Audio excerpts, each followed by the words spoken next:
On tonight's Marion Star Live, we'll tell you why you'll start seeing more murals just like the one behind us popping up in downtown Marion. We'll also tell you our exciting plans to live video broadcast Marion Wildcat football and basketball games in the very near future, and we'll tell you how you can support us.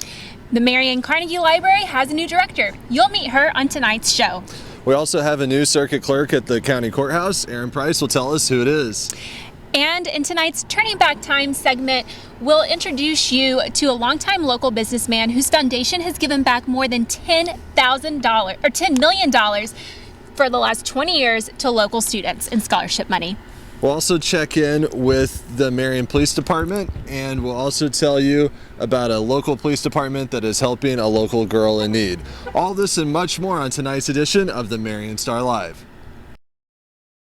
Now live from Swinford Media Group.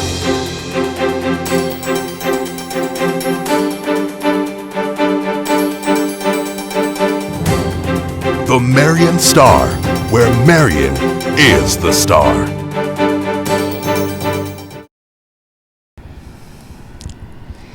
Good evening and welcome to tonight's Marion Star Live. I'm Rachel Stroud. And I'm Riley Swinford. We're coming to you live tonight from downtown Marion in front of our friends at Union Street Arts' building, where they recently put up a mural over their building.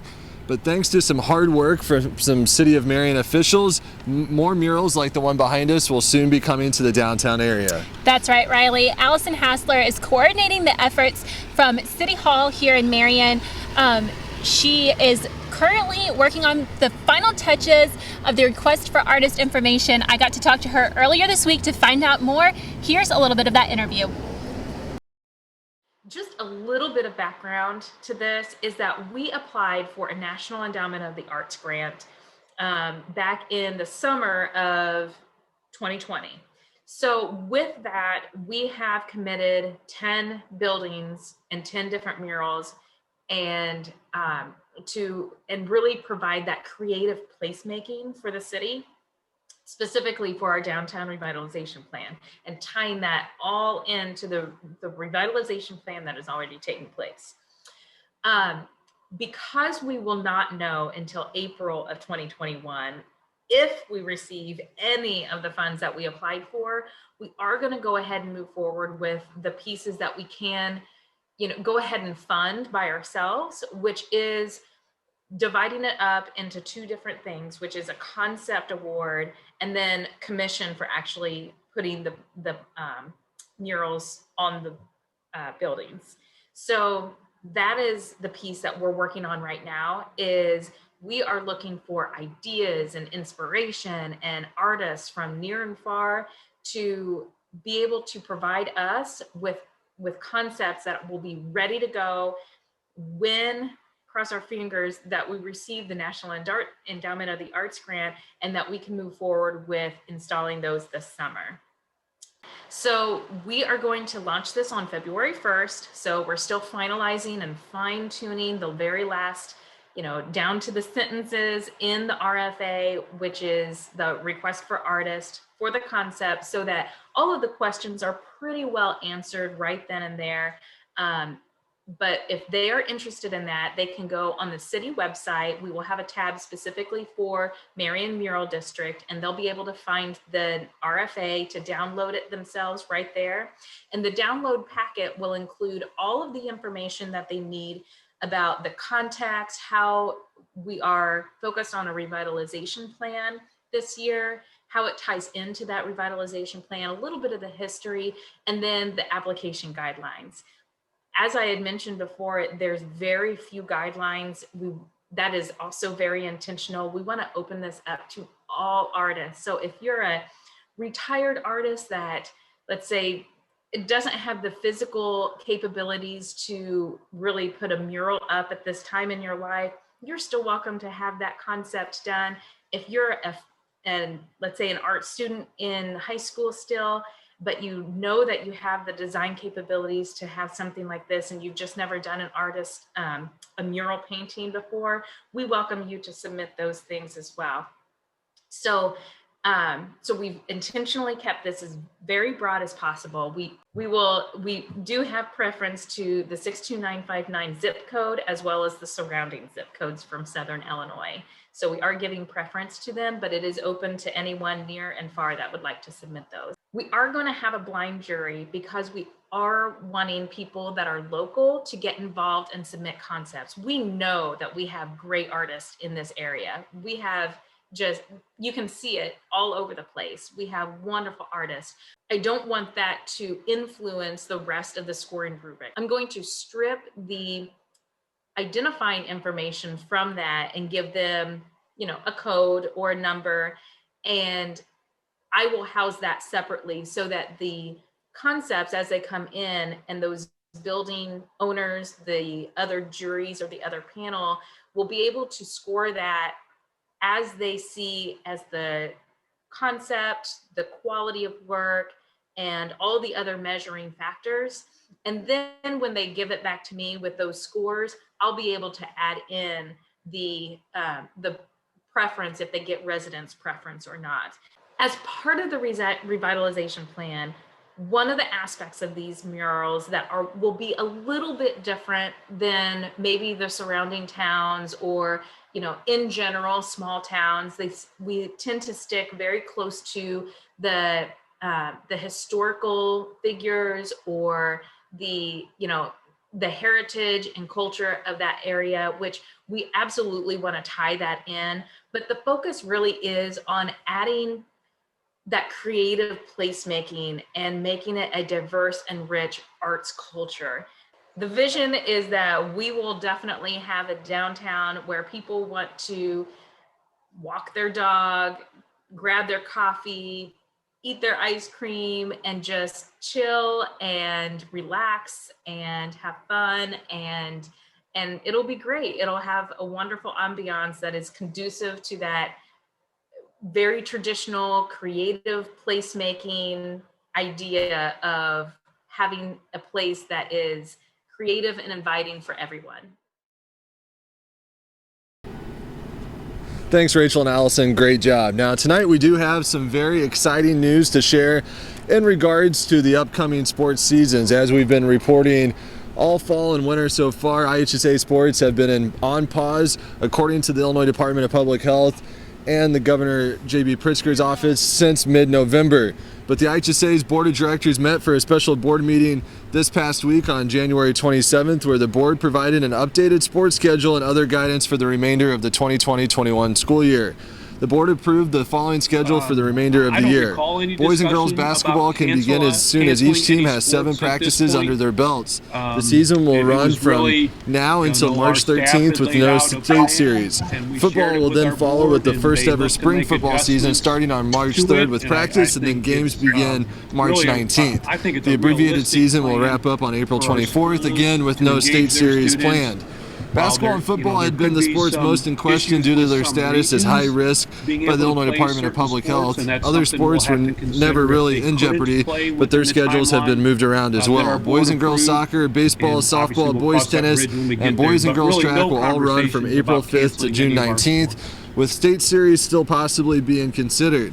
Volleyball will run March 8th to April 24th, with wrestling going from April 19th to June 12th. Neither will compete for state titles. Boys and girls bowling can start immediately and go through March 13th. Competitive cheerleading and dance will run through March 13th with virtual state meets held. Here's what IHSA Executive Director Craig Anderson said about the board's timeline and the upcoming planned seasons. I don't recall any discussion about canceling any sports at this point. It was really, our staff had laid out a plan and we shared it with our board, and they looked to make adjustments to it. And I think it's really I think it's a realistic plan for our schools to engage their students. While there could be some issues with some regions being able to play certain sports, and that's something we'll have to consider if they couldn't play within the timeline that our board approved. And obviously we'll cross that bridge when we get there, but really no conversations about canceling any of our sports.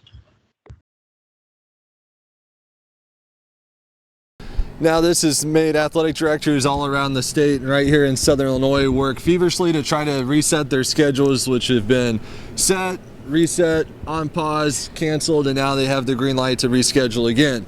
Marion High School Athletic Director Ryan Gudiski took to Twitter to say the following. He said that his athletic office has been working hard around the clock to try to get schedules set, and they're very close to getting them set, and they hope to announce something very, very soon. As soon as we have those schedule updates from Ryan and the high school athletic department, we will share them with you through our Marion Star Facebook page and in the Marion Star newspaper. Now, the IHSA guidelines will require all student athletes who participate to wear masks, and all game personnel not participating in the contest to also wear masks and adhere to social distancing guidelines. Crowd sizes for these upcoming basketball seasons are expected to be limited to 50 spectators. Now that's where we come into play. We are working with Ryan Gudiski and the Marion High School Athletic Department to plan another season of live streaming for basketball and football. As soon as we have that schedule, we will be announcing our live stream schedule as soon as we can. Again, be watching this Facebook page and the Marion Star newspaper for the official news on when we'll go live. We'll do home Marion basketball games. We'll try to do a few select junior high contests as well, possibly working to do some girls basketball, and then we'll go straight into doing as much of the football season as we can. John A. Logan College will be our title sponsor this year. A special thanks to them for helping us bring you that live coverage. If you want to join in on our coverage as a sponsor, we're looking for sponsors to offset our costs for doing those broadcasts. Email bill@swinfordpublications.com and he'll get you all of that information. Very exciting. Yesterday, we were at the Williamson County Administration Office as a new Williamson County Circuit Clerk was appointed and sworn in. Our Aaron Price was there and has more for us now. Williamson County has officially welcomed a new circuit clerk following the resignation of former circuit clerk Austin Crabb. Justin Mays, a veteran of the U.S. Marine Corps and an IDOC correctional lieutenant, was sworn in on Thursday morning at the Williamson County Courthouse. Mays tells us that he is excited to take on the new position. I'm very excited for this new position. I am greatly appreciative of the Williamson County Executive Committee as well as Chairman Jeff Diedrich for entrusting me in this position. I would also like to thank the Williamson County Board for accepting the recommendation, and it is an honor to serve the people of Williamson County, and I look forward to getting to work. Mays tells us he has an undergraduate in accounting and is currently completing a master's degree in business administration. Reporting for the Marion Star Live, I'm Aaron Price.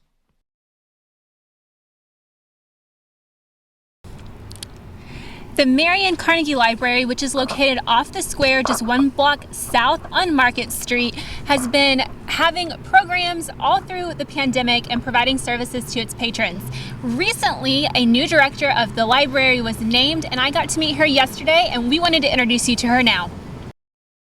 How I got chosen, I think the library industry chose me.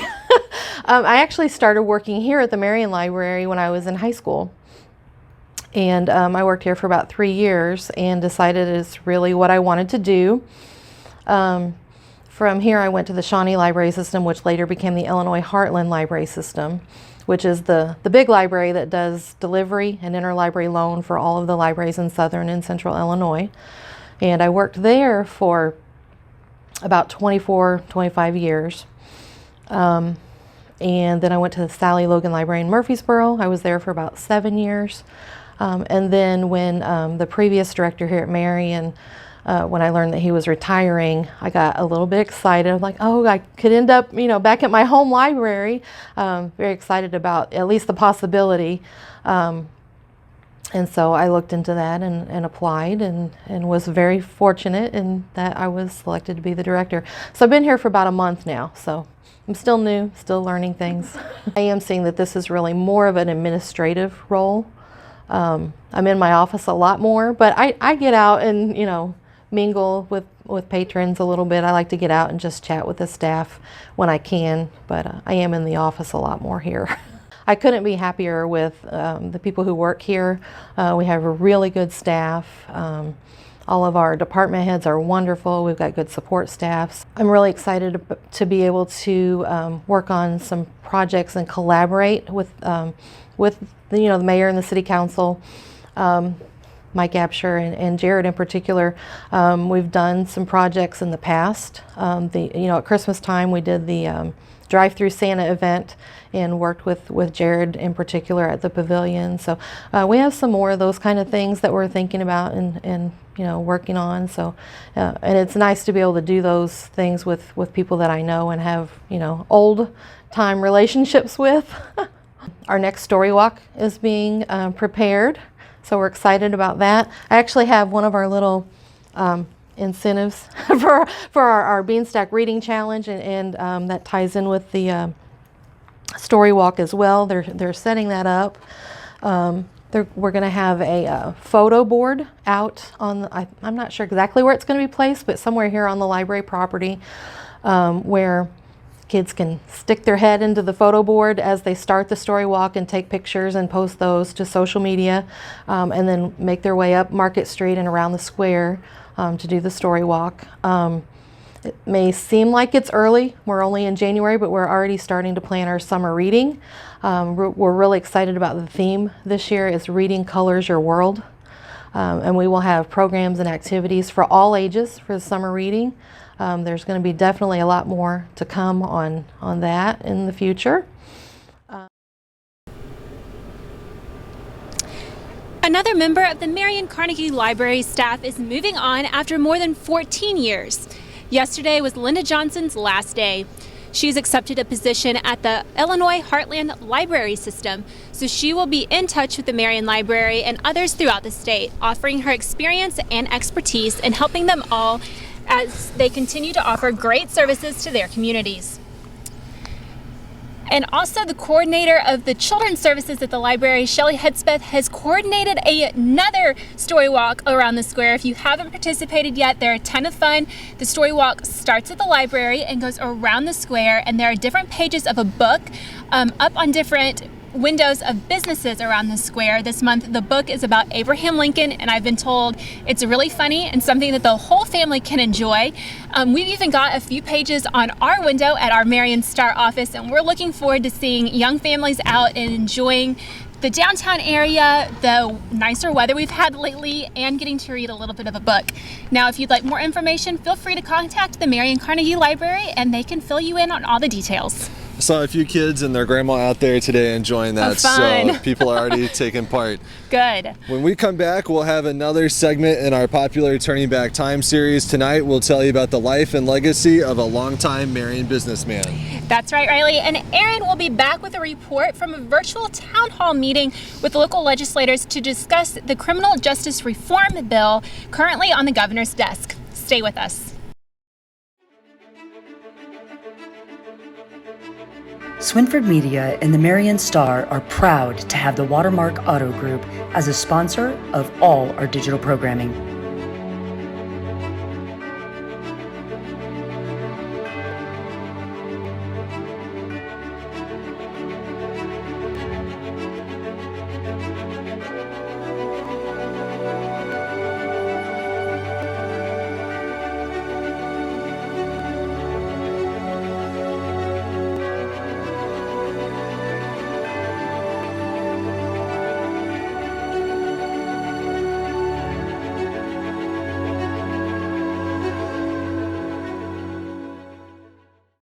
Logan Fitness at John A. Logan College is open and operating safely for your health.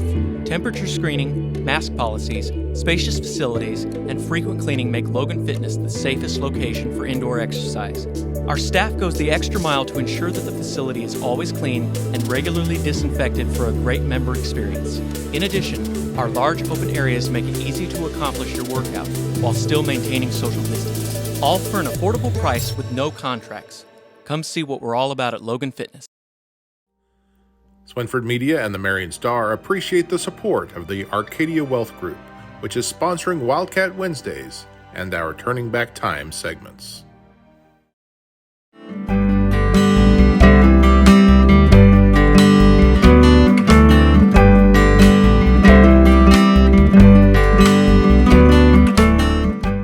It was 1940 and a simpler time in America. The country had not yet entered World War II, which meant many young men were still helping out on the family farms or earned a few dollars a week by working other jobs. Some worked early morning before going to school, like Bob Brewer, who worked a milk delivery route before attending Heron High School. After finishing his formal education at Heron High in 1942, Bob joined his country in the war effort against Japan, Germany, and Italy, serving in the U.S. Navy submarine service. The work ethic he learned working a job as a teen served him well in the service, and after returning from the war to Southern Illinois, he went back into the milk business. First, he worked as a distributor, and after saving some money, he began opening his own restaurants under the New Era Dairy name. By the 1960s, he had opened several restaurants in the region under the name Family Fun. Others that would eventually come included Prime Time and Shenanigans. But Bob was considering new business ventures, wondering how to fill an empty lot next to one of his Carbondale restaurants. As he told the Paducah Sun in a 1989 article, he accidentally shot himself in the leg while handling one of his guns in 1968. Embarrassed and sidelined by a minor injury, he read a hospital magazine about a national hotel chain. He said, "Right then I knew I wanted a motel on that vacant lot."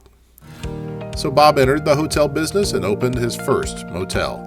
His strong work ethic and business acumen led to Bob Brewer ultimately establishing his own nationwide hotel chain called Best Inns, Best Suites, and he eventually owned and operated 35 hotels. He was recognized for his success and respected for his generosity to both employees and the communities where he lived and worked. Years later, Bob also established a chain of independent living centers in Illinois and Indiana under the name Grand Manor. In the late 1990s, he sold his Marion-based hotel business and considered new ways to help others in Marion and his hometown of Heron. Around the same time, a few longtime employees and associates assisted him in establishing the Robert N. Brewer Family Foundation. As they considered a permanent home for the foundation, they knew the old J.V. Walker building on North Park Avenue needed to be torn down. J.V. Walker was a member of the school board when Bob had graduated at Heron High School almost 60 years earlier. In 1998, Brewer donated $1 million to his alma mater. The location of the Walker building seemed to be a great place for the foundation to be established. Though Bob had not had the opportunity to attend college himself, he knew he wanted to help others who had to work their way through high school to pursue a secondary degree. In 2001, Bob passed away and the first Robert N. Brewer Family Foundation scholarships were presented to local high school graduates. In the 2 decades since, $10 million in scholarship funds have been given to Marion and Heron High School graduates.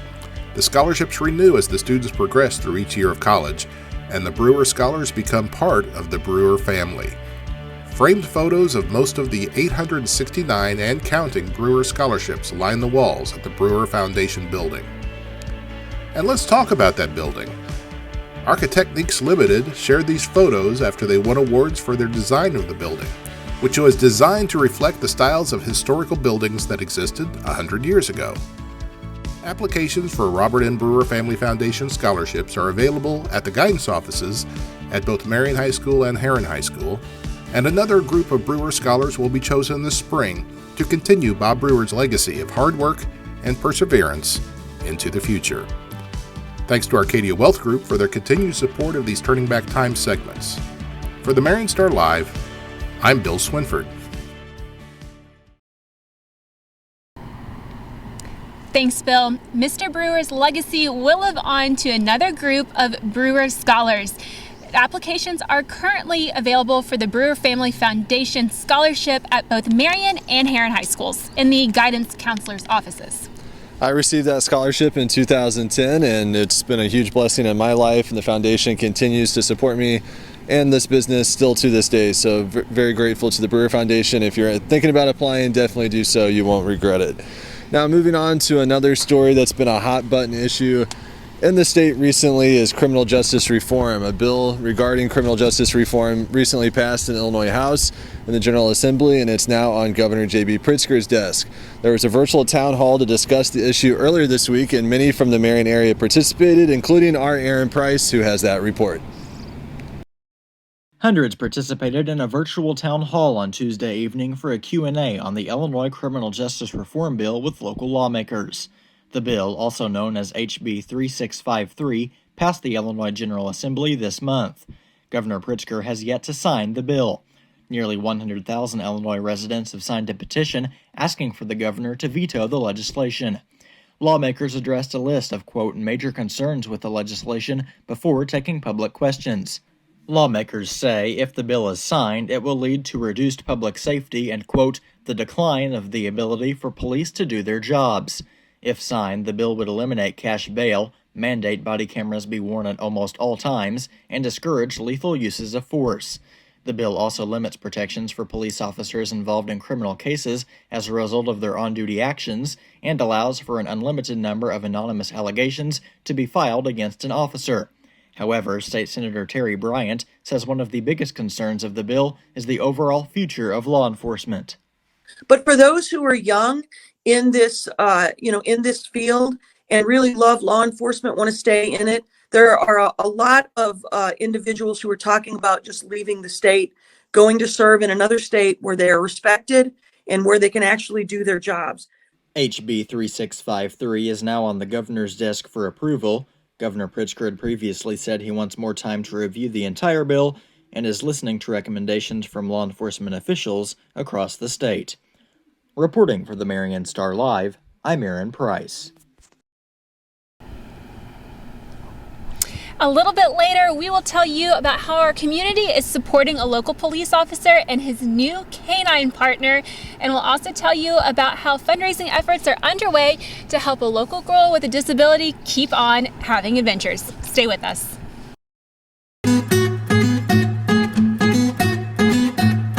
At Farmers State Bank, we prioritize not only our customers, but the communities that we live in. During this very difficult time, we value your unwavering trust and loyalty in being your bank. Supporting and serving local businesses, familiar faces, friends and family. Each and every day is a large portion of our job. Farmers State Bank stands community strong. As your bank, we are committed to bringing you support, success, and strength during this time. Because we are and always will be here for you. At Farmers State Bank, no one serves you better. At Farmers State Bank, no one serves you better. May God bless you. May God bless all of you.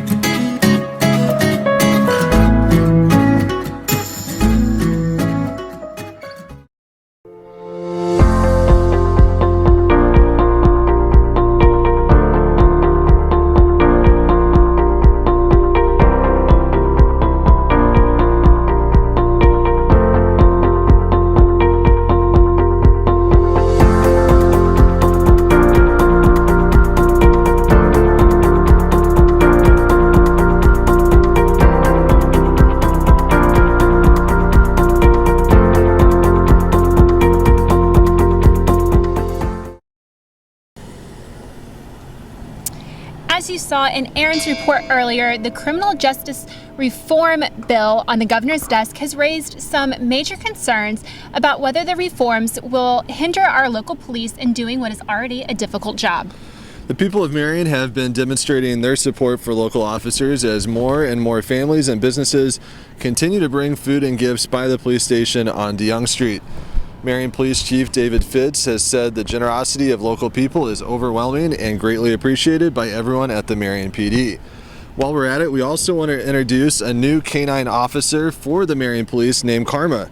She is of the Malinois breed of dogs from Poland and is a 1.5 years old. She was chosen from a kennel in Indiana by Marion officer Steve Sloan, and the two are now training together at Canine School.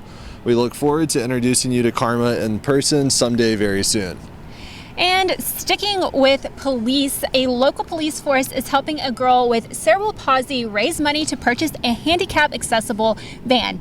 According to the Craneville Police Department, a fundraiser is underway and has been created for a local girl by the name of Sarah, who lives in a wheelchair and has cerebral palsy. According to family, it has become challenging for her mother to get her in and out of the vehicle over the last several years, and they are hoping that this handicap accessible vehicle will help them keep their adventures rolling. They have created a video with more information about Sarah, which you have seen some of here on your screen tonight, but it can be viewed by searching for Sarah's Wheels on YouTube. You can also donate to the fundraiser by also searching Sarah's Wheels on GoFundMe.com. Well, that'll about do it for us tonight. If you liked this broadcast, be sure you like, comment, and share. Tag your friends in it if you think that there's something that we talked about tonight that they'd be interested in knowing more about. We really appreciate your help helping us to reach more viewers. That will about do it for tonight's edition of the Marion Star Live. We'll be back with more next week, possibly from a Marion Wildcat sporting event. We still do not have the official schedules yet, but as soon as they are released, we will share them on our Marion Star Facebook and in the Marion Star newspaper. As soon as the Wildcats take the court again, we'll be there, possibly bringing next week's edition of the Marion Star Live to you from a Marion Wildcat basketball game if we're lucky, but stay tuned for official times and updates on when that will happen. Well, I'm super excited to be back with Wildcat Sports. It'll be good to hear some sneakers on the hardwood again and the sound of whistles and hopefully some victory cheers from the team. Well, that'll do it for us tonight. For Riley Swinford, the rest of our crew behind the camera, I'm Rachel Stroud. Thank you for watching, and we'll see you again soon. Have a good night.